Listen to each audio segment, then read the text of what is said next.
The Cape Winelands Airport appointing a contractor which will be responsible for the technical development and the eventual construction of this new 8 billion rand airport. It's a significant step toward transforming the old Fesantacral airfield into a modern aviation hub capable of handling millions of passengers. Joining us on the line now is the Managing Director of the Cape Winelands Airport, Deon Cloete. Deon, a very good morning and welcome to the show.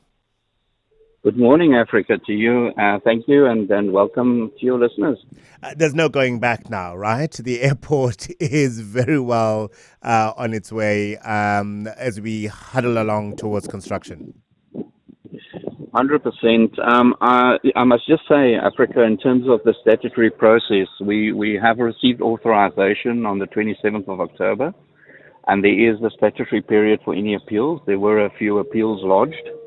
6 appeals, so that process has to conclude prior to us commencing physically with the construction. But we're very confident that we will be able to proceed beyond appeals as well. Of the 1,500 registered, interested and affected parties, we had 6 appeals, and there's a process now to work through those, and hopefully we can in the new year be in a position to start our process. Out of interest, what are the bases of the appeals from the 6 people who've lodged an appeal? I think if you consider the process we've been through, Africa, it's literally been a full 5-year process, and we've consulted far and wide, and we are very pleased. We've got a very strong positive support base for this airport.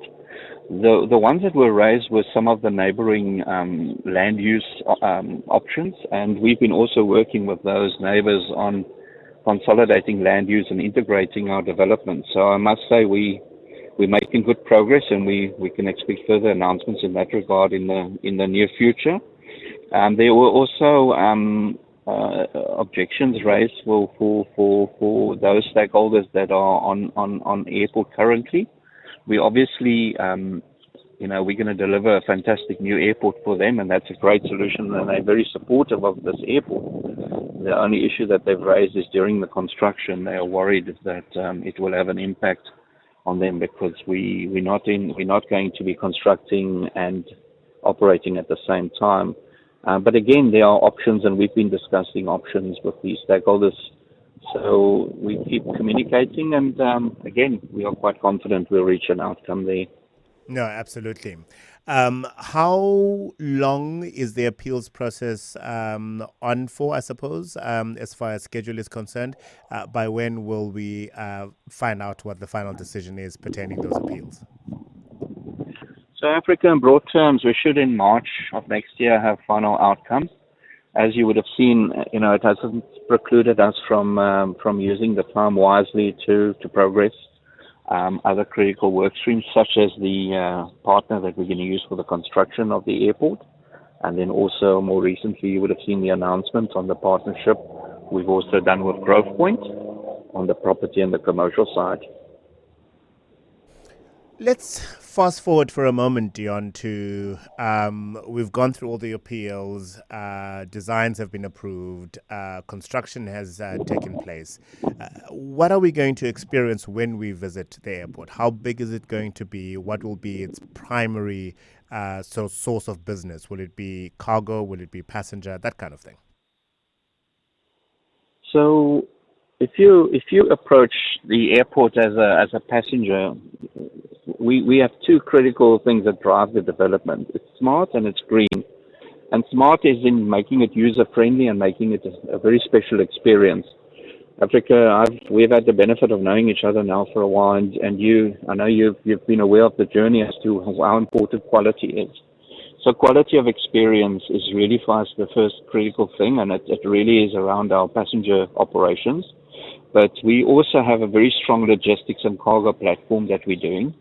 And all of that is actually critical to make the province and the city future-proof, where we can move people, goods, and information, for that matter, in a smart and efficient manner. So we're very fortunate in that this air platform that we're building has got close proximity to the N1, 5 kilometers. It also has an active rail line that connects in the two ports with the airport. So you have rail, road, air, and ocean all coming together in one. So we're going to be providing services to a broad spectrum of users, commercial, private, individuals that also wish to fly, both domestically and internationally. And what sort of proportion, I suppose, of local versus international flights? One thinks of Lanseria as an alternative to Artambo, and many people are seeing the Cape Winelands Airport as that to Cape Town International. Yes, Africa. So on that one, we're very sober as to where we are and how we're going to proceed. We'll grow and build this airport over time. It will predominantly, in the early stages, be driven by domestic traffic. So you'll have a convenient choice of using the airport to move to Johannesburg, to Durban, and other domestic routes. Then we'll probably look at expanding closer to home, just beyond the borders, SADC, Southern Africa area, and eventually also on the long haul. So we would like to phase it in, grow gradually, and whatever we do from day one, do it properly, and make sure that we can protect the brand. Will it be able to land the A380s in the far future? We have not been able to have those landing in Cape Town because the runway, of course, has not been long enough, as you very well know from your time at Cape Town International Airport. And yes, there are plans to improve the infrastructure at Cape Town International. So Africa, one of the first things that we decided to do is to make sure we build an airfield without any limitations whatsoever. So the approval that we got for the 3.5 kilometer runway enables us to accommodate all traffic and any traffic, including the A380 for operations. All right. And if you could get it all your way, Deon, when would the first passengers be making their way through the terminals at Cape Winelands Airport? So with WBHO's appointment as a partner, we have a fighting chance of doing this not only at a high quality level, but also as soon as we can. And it's going to be a tight timeline and a process. But again, we've got people that have done this before. And when we consolidate our efforts, we are quite confident that 2028, we should be able to open the airport for operations. As soon as that? I was expecting 2030, 2031, 32. 2028 is around the corner, Deon. It is. Africa, we need literally, let's call it a 2-year build program. If the winters are extremely nasty, it could push us up over into 2029. That can happen.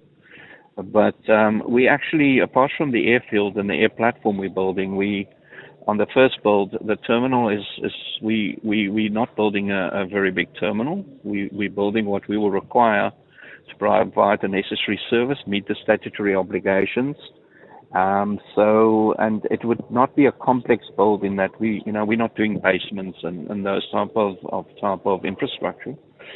So yes, 2.5 years we should be able to open.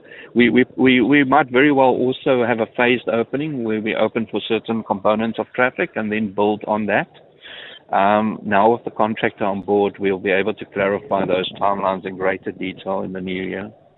All the best with that, Deon, and thank you for making the time to chat to us this morning. Deon Cloete is the Managing Director of Cape Winelands Airport, reflecting on the latest developments pertaining that airport out in Durbanville. It will sustain approximately 35,000 direct and indirect jobs and could sustain over 100,000 direct and indirect jobs during its initial 20 years of operation.